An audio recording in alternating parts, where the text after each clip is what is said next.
गुज़ार आहियां दानिश खुश्क अव्हांखे दादू मां अॼु अफ़सोसनाक ख़बर ॾींदा आहियूं त 9 महीना पेट में पालण बाद संग दिल औरत पंहिंजे ॿार खे किचिरे जे ढेर ते उछलाए छॾियो आहे। ब्रेकिंग न्यूज़ आहे अव्हां ताईं पहुचायूं पिया। अफ़सोसनाक वाक़ियो पेश आयो आहे। दादू में ताज़ो ॼावल ॿार किचिरे जे ढेर तां ज़िंदा हालत में हथ आयो आहे, जंहिंखे 12 नारे वार्ड में मुंतक़िल कयो वियो आहे।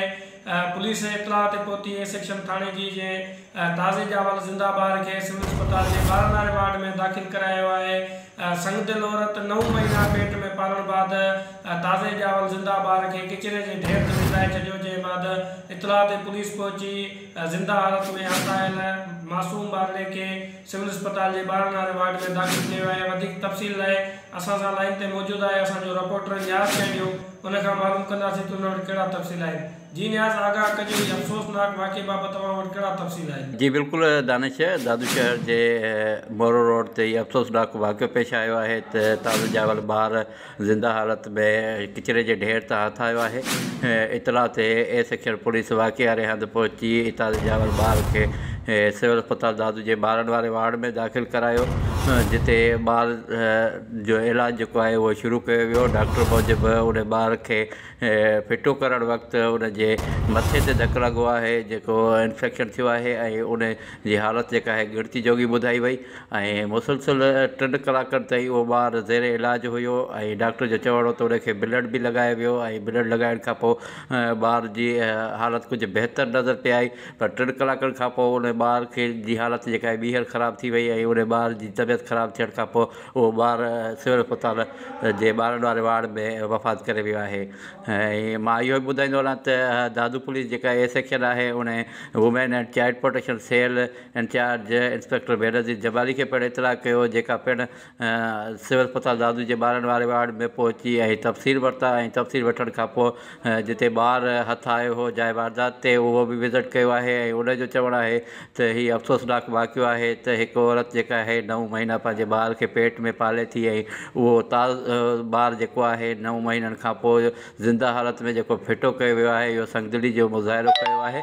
ऐं उन हवाले सां हुन चयो त मां जांच शुरू करे छॾी आहे ऐं जल्द असुल जेके जवाबदार आहिनि जिन्हनि ॿार खे फिटो कयो आहे उन्हनि खे गिरफ़्तार करे कानून जे कटड़े में आंदो वेंदो। जी दानिश, वॾी महिरबानी न्याज़, आगाह कयो नाज़रीन। ऐं अफ़सोसनाक वाक़ियो हुयो दादू में ताज़ो ॼावल ॿारु ज़िंदा हालत में हथ आयो, जेको सिविल अस्पताल में ज़ेर इलाज फ़ौत थी वियो आहे। इन हवाले सां दादू जे सिविल अस्पताल जे 12 वारे वार्ड में मौजूदु डॉक्टर अब्दुल रऊफ़ जमाली खां मालूम कंदासीं त उनजो इन बारे में छा चवणु आहे। वीडियो लिंक ज़रिए उहो बि असां सां लाइन ते मौजूदु आहे। जी डॉक्टर साहब, ॿुधाइजो ॿार बाबति तव्हां वटि छा ॼाण आहे? जीअं सुबुह ॿारड़ो आयो त तमामु जेका आहे सीरियस हालत में हो ऐं सॼो जिस्म में जेका आहे मिट्टी भरियल हुई ऐं सॼो हाइपोथर्मिक हो, सफ़ा थधो हो जिस्म ऐं सॼो ब्लड जेका आहे हुन अम्बलाइकस मां वहे पियो पंहिंजो ऐं हिनखे धकु बि लॻल हो, ट्रामा हो, स्केल ट्रामा, फ्रैक्चर लॻो पियो अथसि ऐं हितां सॼो ब्रूज़ अथसि मथे ते।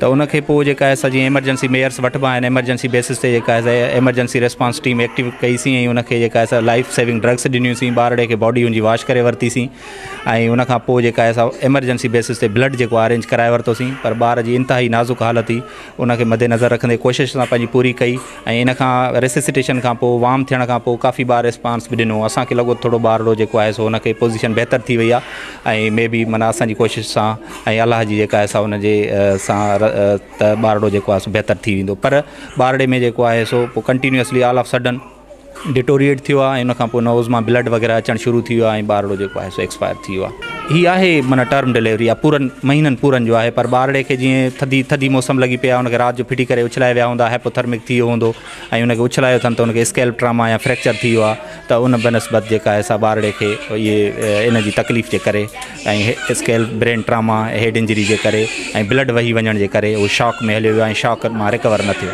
वॾी महिरबानी डॉक्टर साहब, मां पंहिंजो मौक़िफ़ साम्हूं रखियो। नाज़रीन, ॿारनि जे हक़नि जे लाइ कमु कंदड़ समाजी अॻवान प्रोफेसर मोहम्मद इरफान करोड़ो बि असां सां लाइन ते मौजूदु आहे। उनखां मालूम कंदासीं त उन वटि कहिड़ा तफ़सील आहिनि ऐं उहे उन्हनि जो इन अफ़सोसनाक वाक़े बाबति कहिड़ा वीचार आहिनि।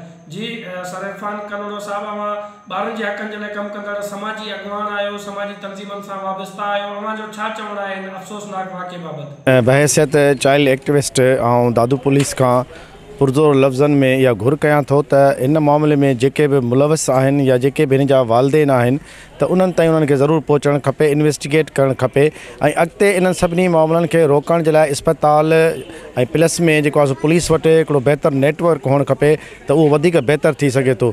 छो त मां सम्झां थो त हीउ यकीनन हिकिड़ो इरादतुन क़तुल आहे। नंढड़े मासूम ॿार खे रोड ते उछलाए वियो आहे, इस्पताल ताईं पहुचण खां पोइ हुनखे ट्रीटमेंट त ॾिनी वई आहे, पर असां हींअर हुनखे ॾिठोसीं त उहो हींअर जेको आहे फोत थी वियो आहे। त असीं हीउ सम्झूं था त हीउ बि हिकिड़ो क़तुल आहे, त दादू पुलिस खे हिन मामले में जेको आहे इन्वेस्टिगेशन टीम जोड़णु खपे जेका तह ताईं पहुचे त हिन में केरु मुलविस आहे ऐं उन्हनि जवाबदारनि खे कानूनी तौरु सज़ा ॾिनी वञे। वॾी महिरबानी प्रोफेसर मोहम्मद इरफान करोड़ो जे पंहिंजे मुख पंजो जेको आहे साम्हूं रखियो दादूशू जी आवाम जे लाइ, दादूशू जे नाज़रीन जे लाइ। अफ़सोसनाक वाक़ियो जे बाबति तव्हांखे अफ़सोसनाक वाक़ियो जे बाबति तव्हांखे आगाह कयोसीं त दादू जे मोरो रोड जे किचिरे ते हथ आयल ताज़ो ॼावल ॿार सिविल अस्पताल में इलाज दौरान फोत थी वियो।